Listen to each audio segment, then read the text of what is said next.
Hello, I'm Paul Perrello, and welcome to the Philly Factor. Well, on this edition of our program, we have a very special guest with us here in the studio. Yes, our special guest is no stranger to Philadelphia. He was, however, not born here in Philadelphia. He was born in Boston, but we've adopted him as our favorite founding father. Now, our guest was known as a humorist, author, publisher, scholar. He was a diplomat, scientist, and printer, and his list of accomplishments goes on and on and on. I'm talking about Ben Franklin. That's right, Ben Franklin. Now, before you say, hey, Perrello, have you lost your mind? No, I've not lost my mind. We are fortunate enough to have with us historic interpreter Bill Robling, who's been for years Ben Franklin in Philadelphia. And first of all, Ben, Bill, I want to welcome you to the program. Oh, thank you. Good day, Paul. Thank you. It's a pleasure to be here. I think it's an honor to have a diplomat, a statesman like yourself here on the program. Weren't born here in Philadelphia, you were born in Boston. I was born in Boston, and that was a wonderful place to be growing up. Things sort of happened, events conspired to make me think perhaps I should look to seek my fortunes elsewhere. Yeah, so you come to Philadelphia. I came to Philadelphia at the age of 17. Wow. Young guy when you came to Philadelphia. Well, I was. What was going on in Philadelphia back then? A lot of things were going on in Philadelphia. Philadelphia was becoming the most important city in America already, even at that time. It was not quite yet the largest city in America, but it was getting there. When I arrived in Philadelphia, this city was only 40 years old. William Penn had founded this city in 1682. I came here in 1723. Philadelphia was in a unique position. It was, thanks to William Penn, the founder of the city, it was a city that had freedom of religion, for example. Only in Philadelphia since 1701, with William Penn's Charter of Privileges, was there a place where people could come and worship as they pleased, as they were accustomed to, without fear of state sanction or anything like that. Other states were tolerant, but in Philadelphia it was official. And consequently, people came from everywhere.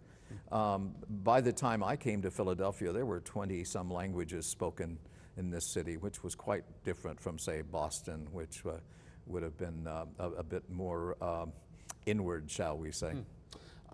You were here, Ben Franklin, at the time that the birth of the United States of America took place. You were there in the room with many of your friends and other statesmen like George Washington and Thomas Jefferson and John Adams. And I could only imagine what it was like. First of all, there was no air conditioning at the State House, or as we know it today. Well, the air was in pretty bad condition, I can tell you that. When you get 50-some men with their diets and the habits and such together, the air was quite rich. Yeah, I'll bet. Yeah. And that, as you said, the birth of the nation, as I like to tell people when they come into what we called the State House of Pennsylvania, what we now call Independence Hall, in the birth of America, that is the delivery room. That's where it happened. Yeah. And it was certainly the place to be. Yeah.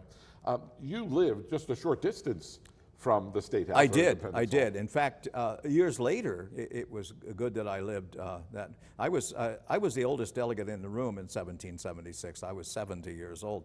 I could have been father and nearly grandfather to some of these fellows.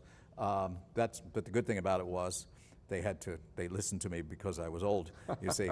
And 11 years later, when we signed our Constitution in that very same room, when we were deliberating in that Constitutional Convention, my legs had gotten so bad by that time from gout and dropsy and all sorts of things that there were days I had to be carried from my home a block and a half away to the State House. Yeah. So it was convenient to be within a short commute, let me say. Yeah. In that room in July 1776, we've seen many recreations and reenactments of that historic moment when everyone signs the Declaration of Independence. But and everyone didn't.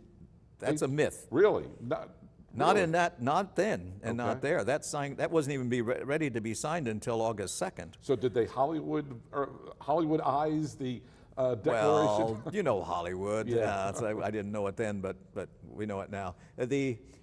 What we did was we passed the resolution, and we on July 2nd, which John Adams wrote to Abigail, would be the day that would be celebrated with parades and picnics and fireworks, because that was the day that we voted on the resolution that Richard Henry Lee brought from Virginia, the Virginia Resolution, that these colonies are and of right ought to be free and independent states.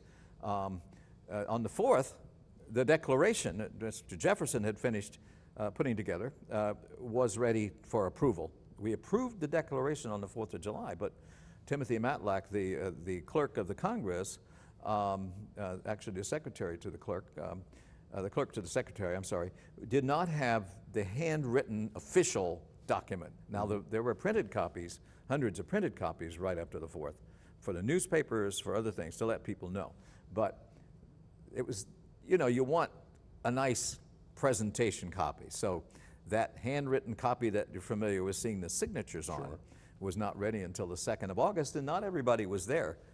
The last person didn't sign it for months, Thomas McKean from Delaware, because he was off fighting in the war. Wow. So that scene you see of people gathered around on July 4th is a lovely thing to see, but it's not exactly how it happened. We're talking with historic interpreter Bill Robling, who, if you've figured it out by now, is Ben Franklin. Bill is an actor. We call him a historic interpreter, and this is a very special area, if you will, when it comes to living history. You could go downtown into historic Philadelphia and you might bump into Bill as Ben Franklin. Before the show started, I asked, you know, what happens when you're walking from your home in Center City down to Old City and people see you? Are they taken aback, or are they, you know, saying, "Hey Ben, how's it going?" Tell me. I'll put it this way: in Philadelphia, it's usually it's like I'm their cousin. Yo, Ben. Yo, Ben. You know, and now in the 18th century, no one would, you know, it would be, "Oh, Dr. Franklin, how are you?" Correct.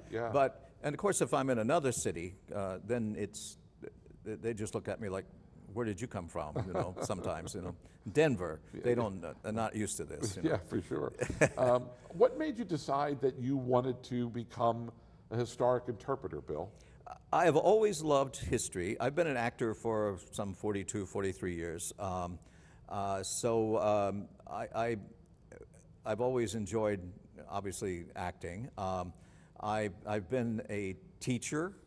I taught school for a couple of years out of college. I have been a corporate training and development officer, taught adults and such.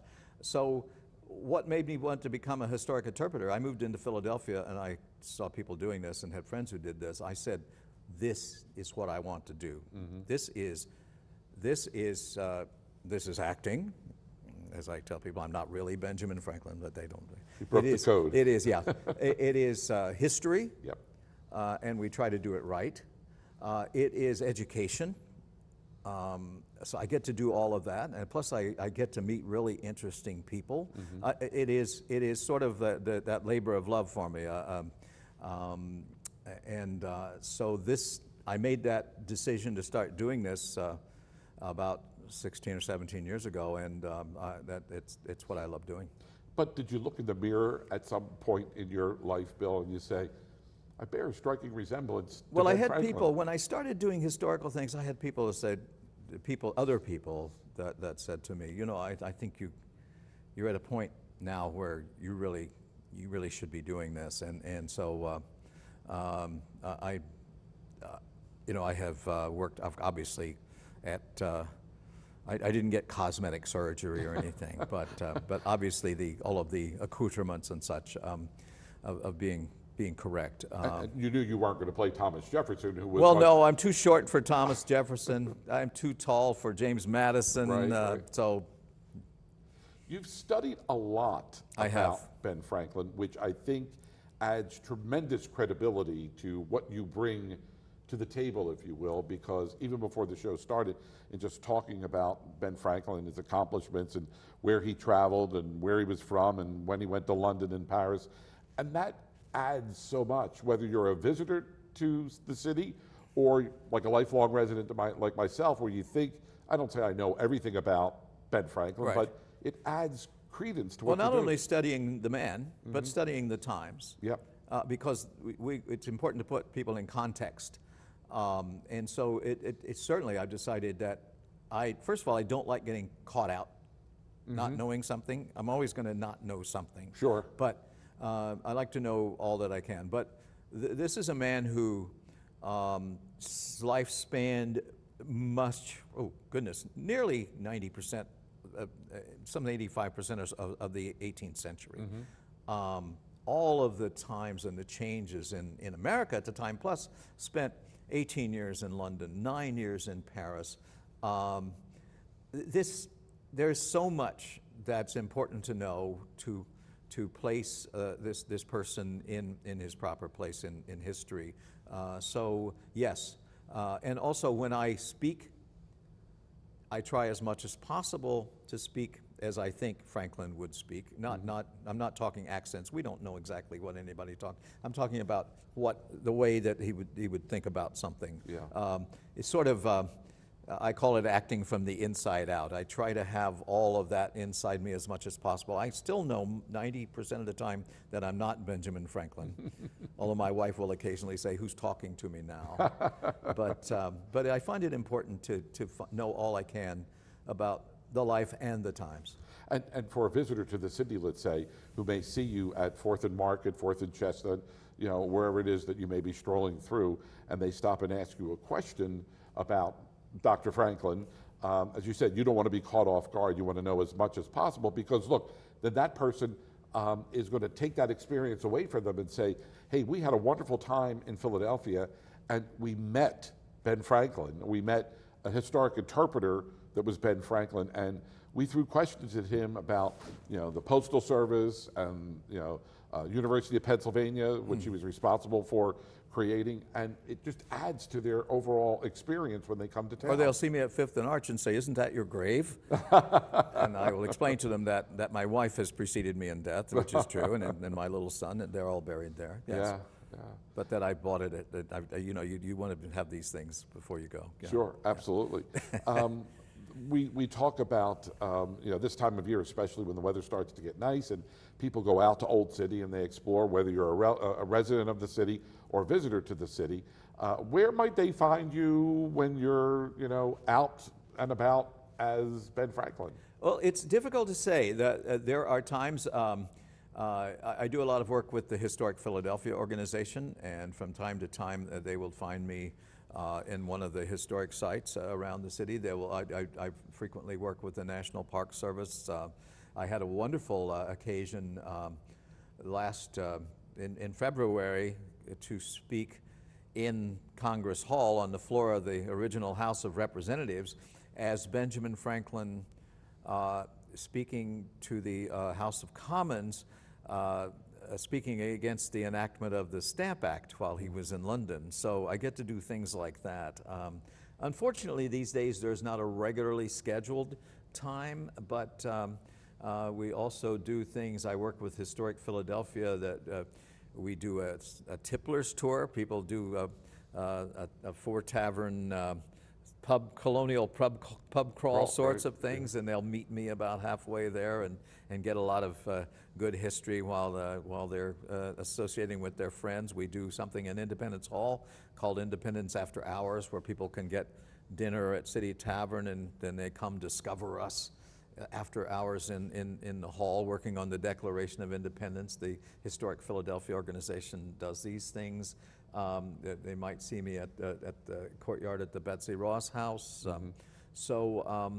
There is, and I have, I don't know if they've shown it on the screen, they can look at my website. I have a brand new Facebook information page called Founding Franklin, and you can follow. I try to post where I'm going to be and what I'm doing.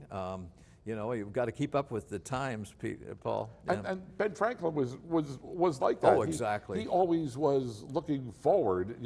Although what he and his fellow statesmen, what they did here in Philadelphia was remarkable. But they were constantly looking forward because, he would be the one, given many of the scientific experiments that he conducted. He was always I think so. forward. You seeing ahead, seeing the future, seeing beyond. This, for example, in some place like the Constitutional Convention, what a lot of people don't realize that after we gained our independence, we really weren't one country yet. We were 13 sort of loosely confederated countries, states under the Articles of Confederation, and fortunately a sufficient number of us decided that if we were going to be prominent on the world stage, if we were going to be able to defend ourselves against another country, it was important that we speak as one country, present ourselves as one country.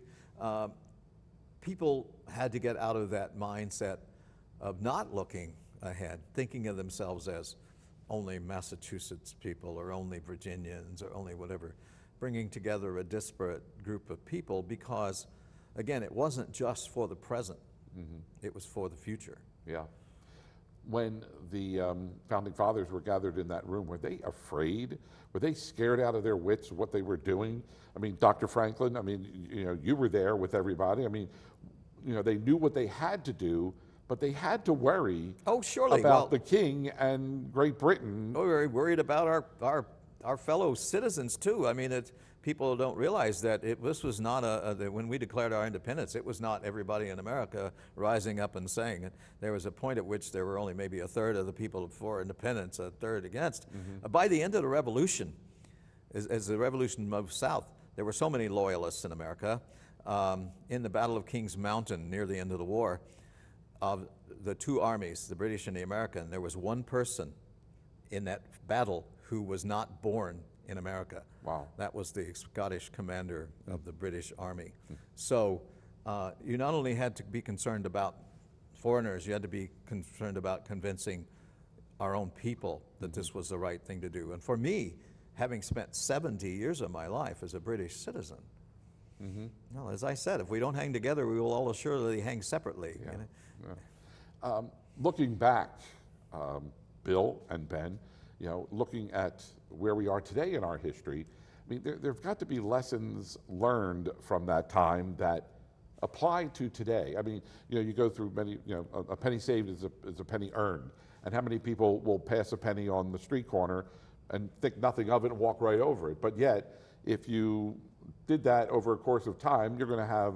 Well, what I said was actually a penny saved is 2 pence gained. And I was talking about the benefits of compound interest. This was in the Way to Wealth, the last issue of the Poor Richard's Almanac.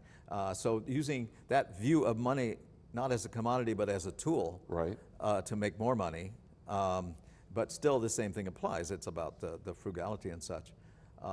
Yeah, I mean, I try. It's when people ask me to speak about contemporary things, I try to steer away from being overtly political because I think we've gotten too fragmented politically. But there are certain things that certainly I think we have to look at ourselves beyond ourselves as a nation, even as ourselves. I think that we need to really be a part of a larger community.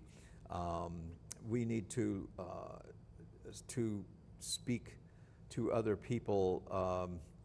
I just think that we can't isolate ourselves. The world is not that way. It wasn't that way then. It's surely not that way now. Was Dr. Franklin the life of the party? I imagine if we went to dinner at City Tavern and hoisted a few in honor of... Let me tell you, the life of the party is George Washington. Really? George Washington, our first president, was the dancer that every woman wanted to dance with. Really? He would be dancing the night away till the party was over. He was the best dancer, the best horseman in America. George Washington would be the life of the party in that way. I would be talking to people. I've had people call me nasty names about my relationship with women. I loved women. I was one of the few men at the time who actually liked the company of women because I respected their intelligence. I always encouraged education of women. At the salons in Paris, I would usually, you'll see some of the portraits, I'm off talking to to women in the corner. I inducted the first female member into the American Philosophical Society. The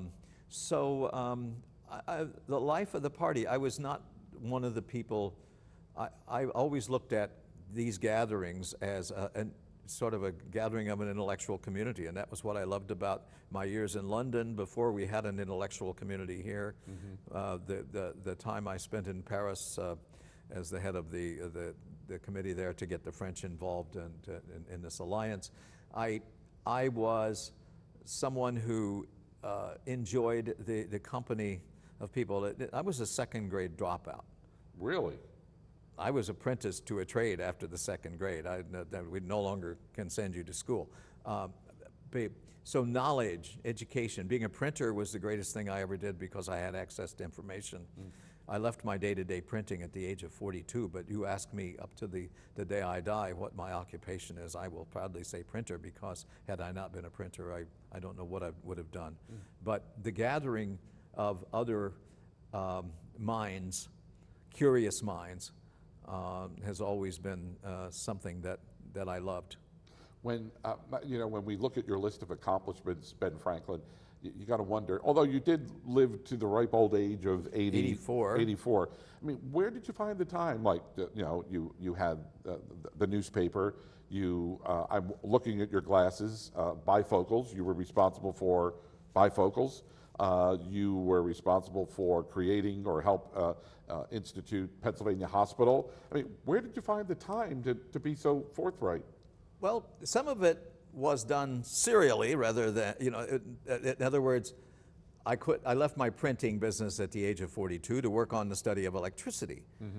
The worldwide fame that I got from publishing my writings on electricity led me to be sent first to England, later to France as a diplomat. But as a young man, when I came to this city, and I began to align myself with other young tradesmen like myself with limited education but great aspirations, we wanted a city that worked. So we began to sit around. As I tell people, if something doesn't work like you want it to, you've got two choices. You can complain or you can figure out how to fix it. We said, we can't afford all the books we want. We started the first library in America. We don't want a city that burns down like other cities. We started a fire company. We want a place where people can come and share their useful knowledge. We started the American Philosophical Society, for example. You just make time for things like that because it's important to you. If you want to have a business and a family in a new city, as I said, the city was very young when I came, you figure out how to make it work. You don't do it all yourself. I never did all of this myself. I couldn't have. Sure. You learn how to work with other people. I seem to be the person who could get things done. There are always people with ideas that never materialized. I seem to be the one that people said, when the brothers who wanted to start a hospital. We didn't have a hospital. There was no general hospital in America. They came to me and I wanted to start a hospital. I said, who have you talked to? They said, well, everybody we talked to says, have you talked to Franklin yet? Because I had that reputation. I went to the Assembly of Pennsylvania and said, we need a hospital. It was the Bond brothers. The Thomas Bond house is still down on 3rd Street. They said, well, we're not going to pay for a hospital for Philadelphia. We're the Pennsylvania Assembly. I said, if we can raise half the money privately, will you give us the other half? And so we came up with a matching grant.